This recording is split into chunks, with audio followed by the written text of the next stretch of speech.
All right, exciting times. I'm hands-free, and I'm on my way from the Bay Area to Sacramento. Get to spend a day in the capital city tomorrow, and yes, I'm going to Warriors Kings. So it's time for a little Q&A. How about the drive? We did one of these from Indianapolis to Nashville. Why not San Francisco to Sacramento?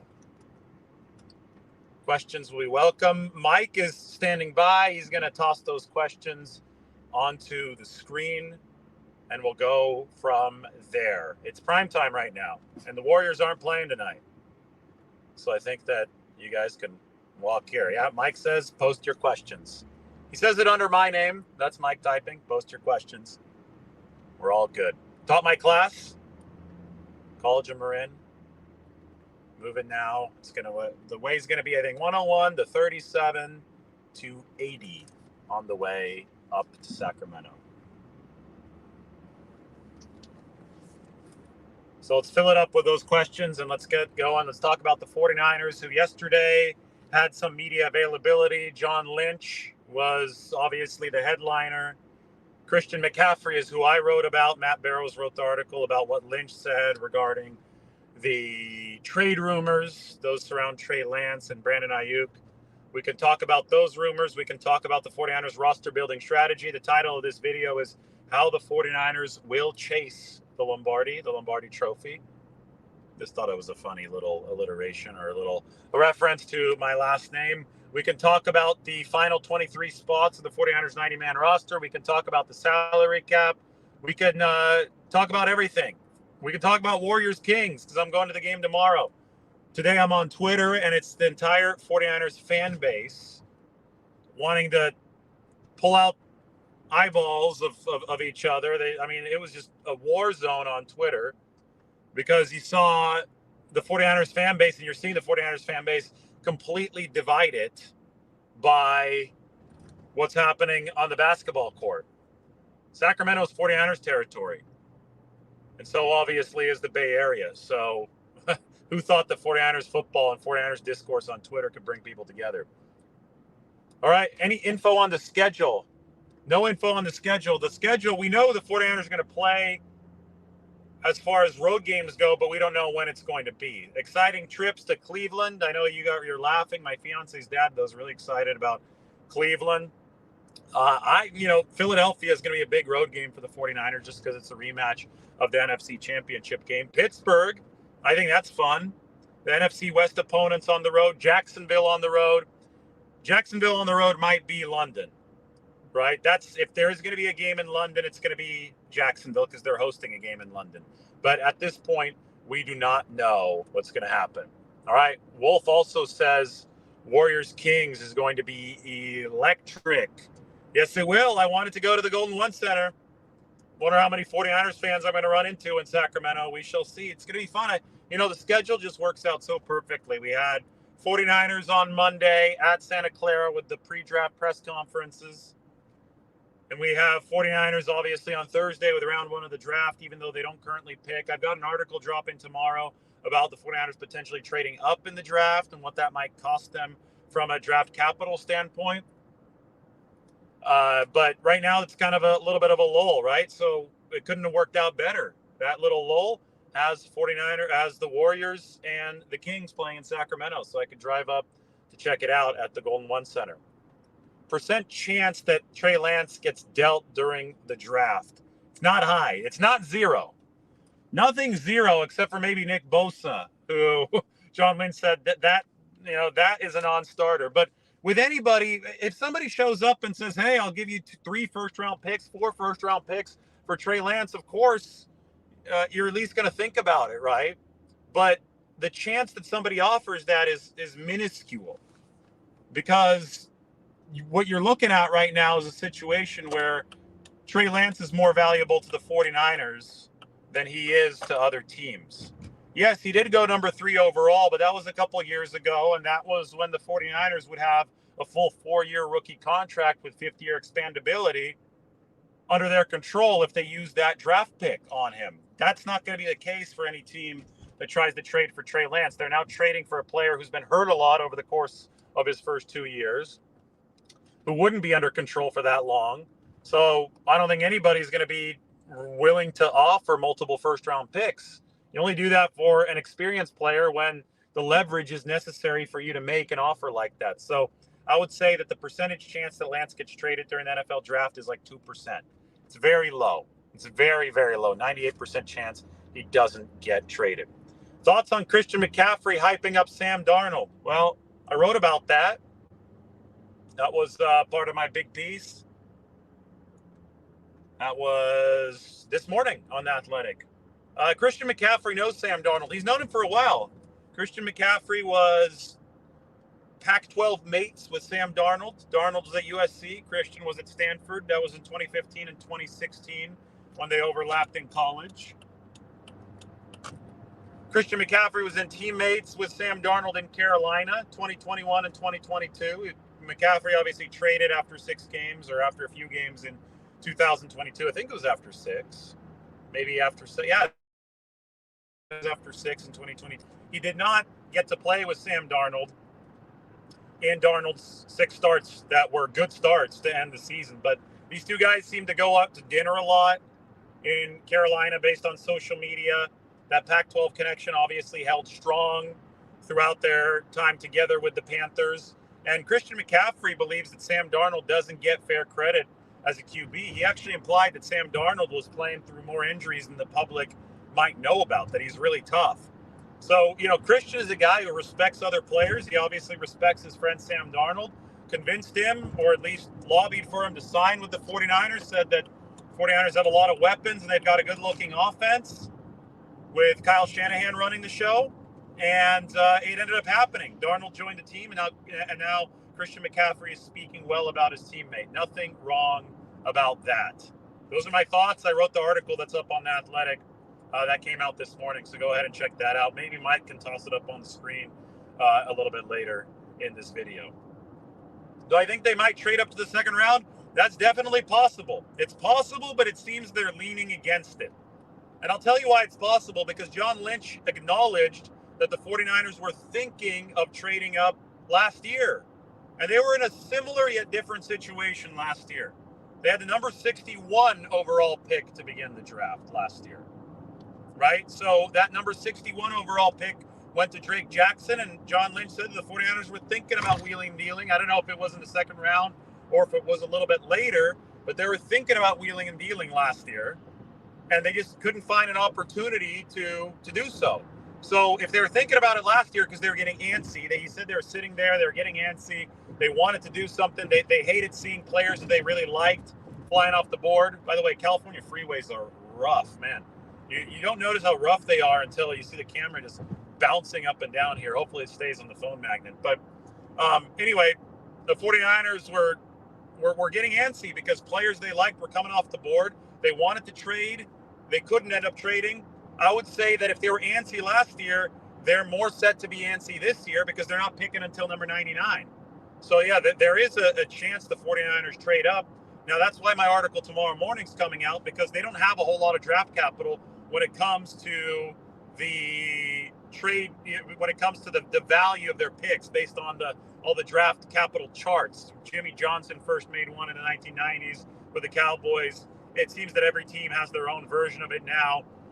Bottom line is, based on those charts, or at least an average of those charts, the 49ers can probably combine 2 of their third-round picks and maybe a fifth-round pick or a second fifth-round pick. They could probably package 3 or 4 picks to move up late in the second round, but they don't have as much ammo as some people think they have, just because the value of these picks falls steeply the further you go in the first and the second rounds. I mean, pick by pick, you lose a lot of point value. Now, you can always trade a player. Maybe you could even trade a coach, right? Kyle Shanahan and John Lynch said they would trade each other if they could get a better draft pick out of it. They're kidding about that, but you could trade Brandon Ayuk to get a higher pick. You could mix it in with draft picks. I just don't think that it's likely, because the 49ers want to win in 2023. They don't want to make their team worse in the short run. So we'll see what happens, but they don't have a lot of draft pick ammo to trade. If a move is made, it probably will be a more subtle one. Who do I think is going to be starting quarterback week 1?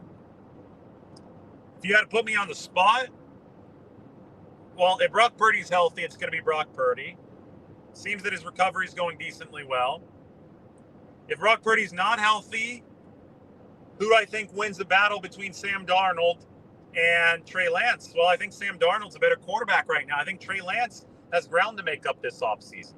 So in order of likelihood, gosh, it's so hard for me to handicap the health of Brock Purdy and the recovery of Brock Purdy because nobody knows. But in the order of likelihood, I would say 1, Purdy, 2, Sam Darnold, 3, Trey Lance.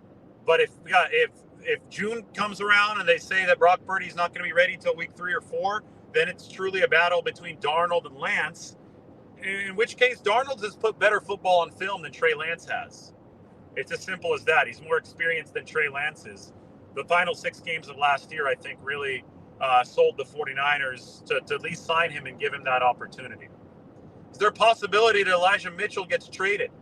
Yeah, if the 49ers want to trade Elijah, if they think that they can get something out of him, he's been so hurt that it might be hard to gain much real value. But if they really like a running back this year and they think that, he's going to be more durable and they could get a valuable pick, which is, a 5th rounder or something for Elijah Mitchell, there's always a possibility. Every man has his price, except for Nick Bosa. The 49ers have said no chance of trading Nick Bosa. 101 North. It's beautiful. Marin County on these days is really nice. So Arthur is asking if the 49ers go 4-0 with Lance, winning with defense, do you think they stay with him or do they go to Purdy? If this is assuming a ton of things. Guys, I'm going to answer these questions in blanket fashion because I can't get into the weeds of details of hypotheticals right now because there's so many what ifs that you could tack onto this. But stop stressing about situations that haven't yet happened, especially specific situations that haven't happened. Let the situation play out organically. That is the point of option power. Option power means giving yourself as many darts as possible to throw at the wall that can turn into a bullseye. So 1 dart at the QB position is Brock Purdy. Another dart's Trey Lance. The 3rd dart right now is Sam Darnold. Can you add another dart on top of that in the draft? Hell yeah, you can. So you have 4 darts to throw at the wall. Between 4 darts, something is likely to materialize in a positive fashion. That is what the 49ers are banking on. Don't start getting caught up in the weeds of, maybe the 49ers will start the season with Lance and then Purdy will come off the bench and Lance will struggle and they'll have a big quarterback controversy. Who cares at this point? It's not real life. It won't be real life until you actually have to cross the bridge of making that decision. And to most effectively cross that bridge, you want to have as many options as possible. How will the 49ers win the Super Bowl this season? Well, they're going to win it. If they do win it, it will be because they have the best roster in football. They have the most A-listers in football. It will be because they combine those A-listers with a solid, cohesive group of B-listers. The draft is going to determine how good that group is. And that entire group is melded together by solid quarterback play. And that's about throwing as many quarterback darts up against the wall and hoping that at least one of them sticks, whether it be Purdy, whether it be Lance, whether it be Sam Darnold, or whether it be another surprise rookie, just like Brock Purdy had a pick 262 last year. Specifically speaking, I think it's going to happen through having the number 1 defense. The 49ers had the number 1 defense last year. They only got better with Javon Hargrave. It's going to be through fielding the number 1 defense. It's even more dominant than the 2022 unit, combined with an offense that continues to produce at or near the level that Brock Purdy led it to produce down the stretch run of 2022. That was a damn good football team. And the 49ers are trying to not only replicate that dynamic, but they're trying to improve it. And the draft is going to be a big part of that effort. What's the deal with the 3rd-round draft picks, Ty Davis-Price and Danny Gray? They were non-existent. Well, I'll tell you what, they're buried on the depth chart. They were at 2 really strong positions last year. Now, Davis-Price might have seen a little bit more action last season, if not for a high ankle sprain in week 2 and then the trade for Christian McCaffrey. So you can explain away part of the reason why he slid. And I guess you can also explain away the Danny Gray slide because the 49ers had so much talent at receiver. But at some point, the 49ers are going to need to turn to these players. Injuries happen. These seasons are marathons. And if the 49ers believe in Ty Davis-Price, if they believe in Danny Gray, that belief is going to have to show through this year, because at some point they're going to be forced to use them.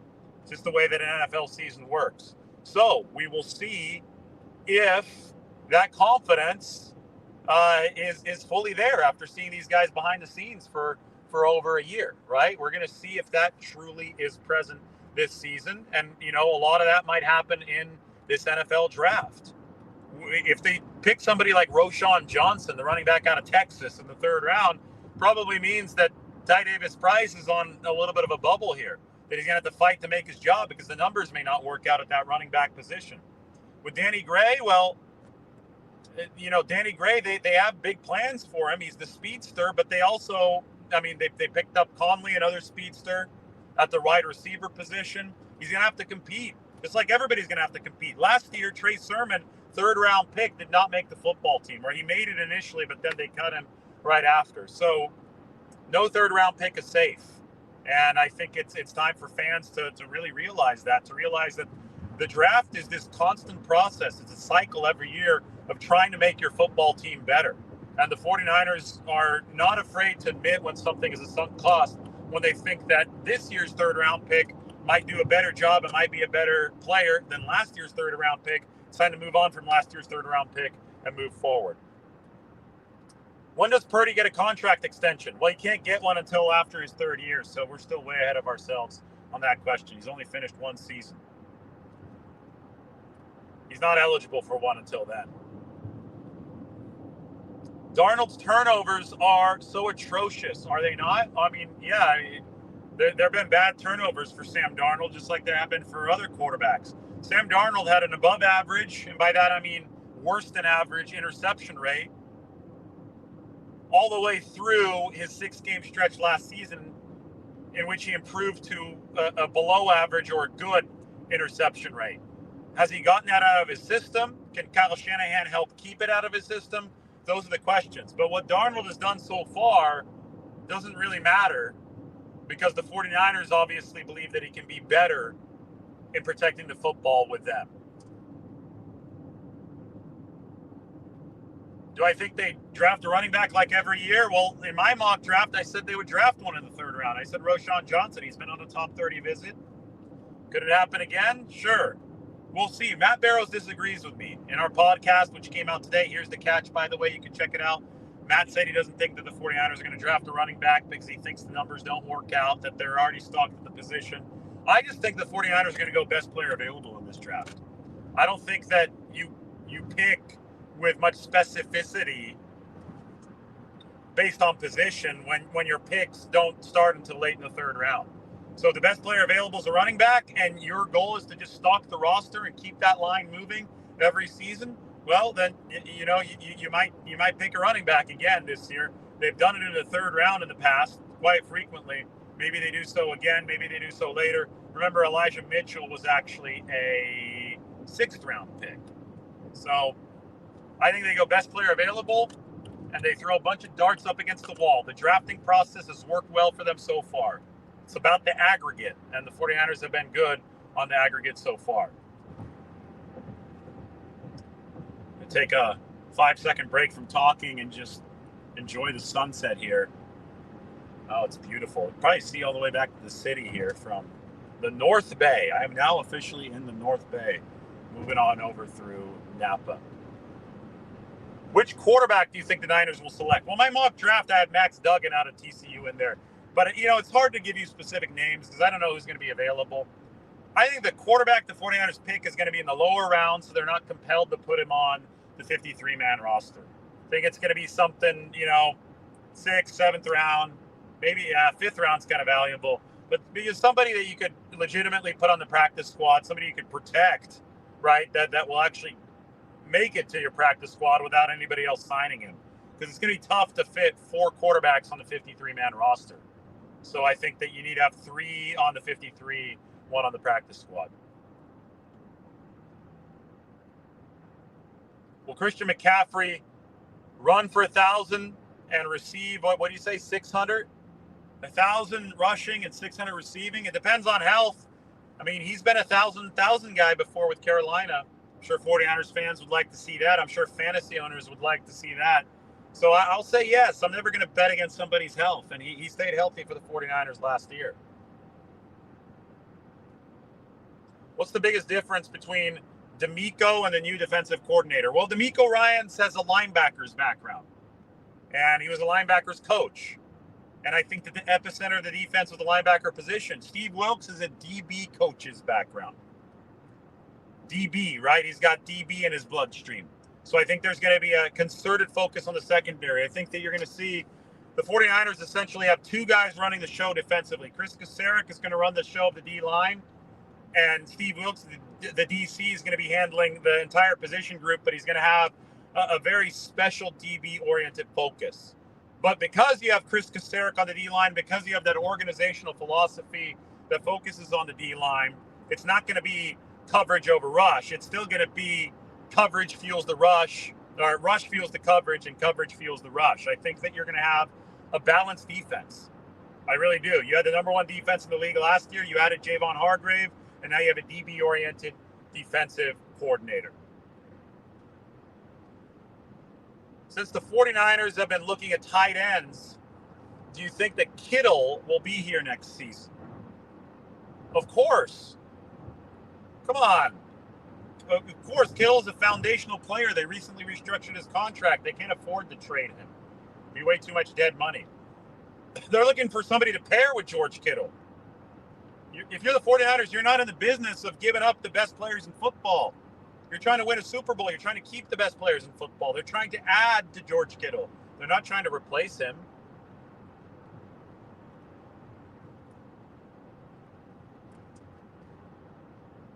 Yeah, this is a good question. Where do I eat in Sacramento? Coffee, sandwiches, etc. So there's a place called The Rind in Midtown that has supposedly America's best grilled cheese. I've been there before.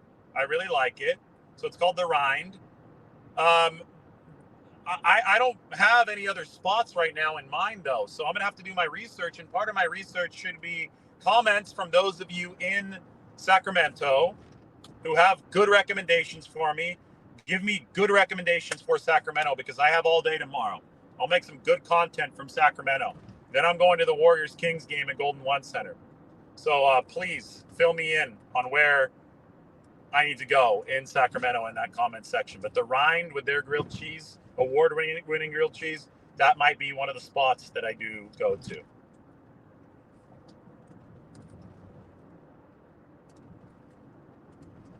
Is cornerback... I'm crossing some railroad tracks here. That's pretty bouncy. I'm sorry. Is cornerback a need during the draft? Cornerback is always a need. You can never have too many good corners. The 49ers learned the hard way in 2021 when they ran out of competent corners. I think they definitely need depth at that position. So this is not an or kind of question. Is cornerback a need, or is Lenoir good to go at starter? He can be good to go at starter, and cornerback can still be a need because you need depth there. So they should be looking at corners, and I do expect them to draft a corner in this draft, even though they do believe in Diamador Lenoir. He's going to be that starter. I would be shocked if he's not the starter opposite Charvarius Ward. He played really well last year, finished really well. Do you think they pick a kicker in the draft? If they don't re-sign Robbie Gould, then yes, I think they pick a kicker later on in the draft and they let him compete with Zane Gonzalez. If you use a late enough draft pick on a kicker, just like a QB, you could probably sneak him onto the practice squad. And Zane Gonzalez is only under contract for one season.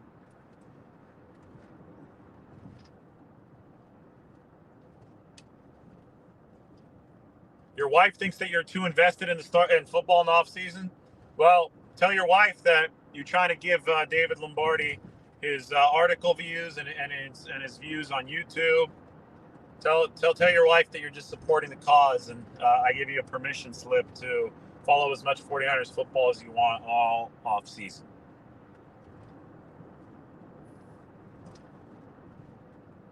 Do I think that they're going to keep both Ayuk and Debo next season? Again, this is a hypothetical that even the 49ers don't know right now.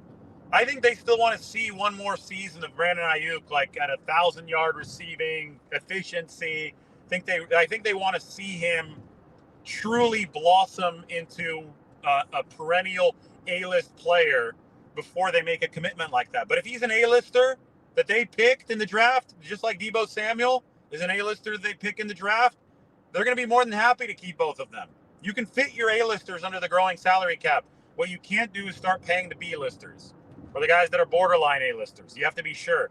And I think that the 49ers will cross that decision bridge when they actually reach it. All right, a few more minutes here before it gets dark. Once it gets dark, it's the lighting is not going to be good enough to do a video. I tried to turn on one of the lights here in my car. Hopefully that helps a little bit, but Barrow's identified as draft crush.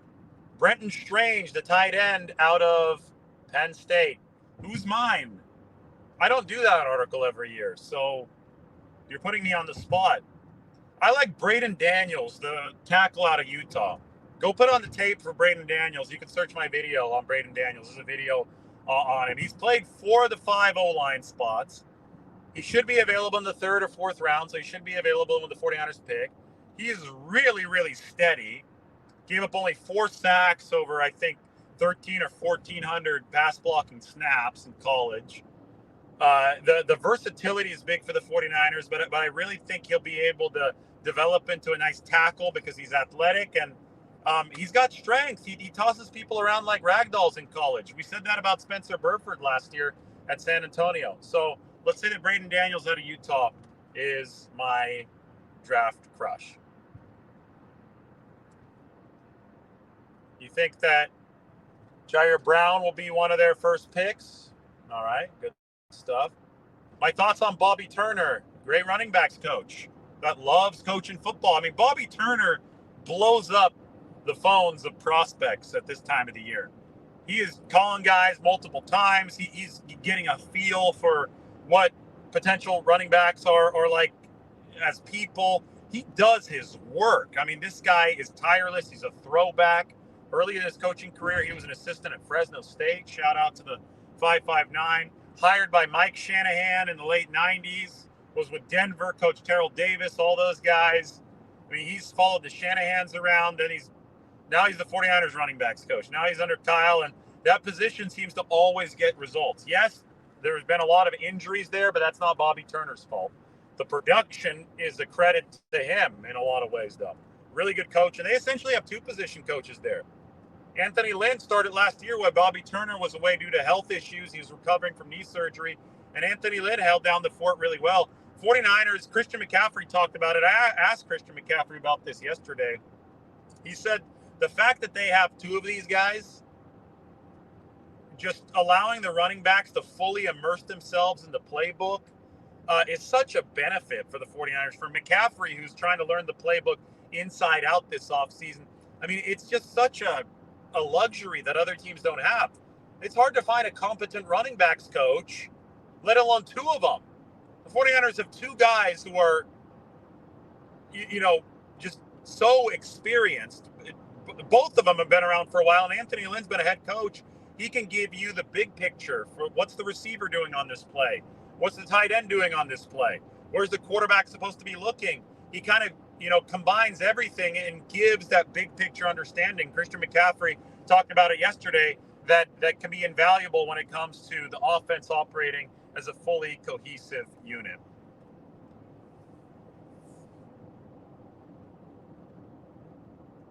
A good spot to eat. Paisanos. Okay, thank you. I'll take a note of that. I'll have to go back and look at this one. Not on the road. Do I think that Jordan Mason gets more playing time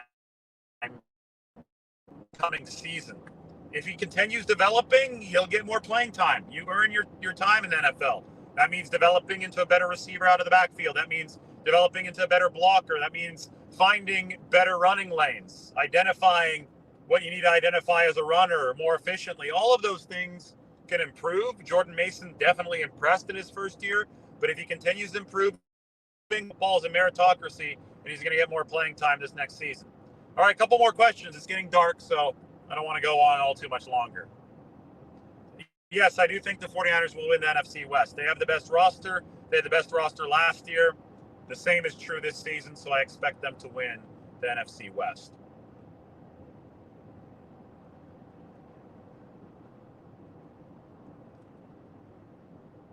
Sacks for this roster, so I can't read that. Oh, Caleb Murphy. You're talking about a defensive end. Of course you'd want that many sacks on this roster. I'm not really sure how you're phrasing your question, and I'm not going to read down and read stuff here since I'm on the road. Sorry. Keep it a little bit more concise, and I'll be there. Anyway, I'm going to wrap it up right now. It's getting a little too dark, so 30 minutes was about right for the show. Thank you, everybody, for all of the excellent questions. This has been a nice little 49ers drive with Lombardi. I'll tell you what, this is amazing. I'm on Highway 37, and the floodplain is real. There is water on both sides of me. It's like I'm driving over a causeway here. It has precipitation in California has been no joke this year. And as all that snow now begins to melt from the Sierra Nevada, there is going to be a lot of greenery, and there's going to be a lot of water in places that you don't expect it to be in California. Anyway, I'm on my way from the Bay Area to Sacramento. I'm going to go check out Warriors Kings tomorrow. A lot of good content from Sacramento. Please, in the comment section, leave who you think is going to win, Warriors or Kings? Who do you think is going to take Game 5? And also leave your recommendations for where I should go in Sacramento, food-wise, coffee-wise, drinks-wise, whatever. Leave that in the comment section of this article. Everybody, thank you for watching. Any 49ers thoughts and questions, you can leave them in the comment section as well. Like and subscribe. We will talk to you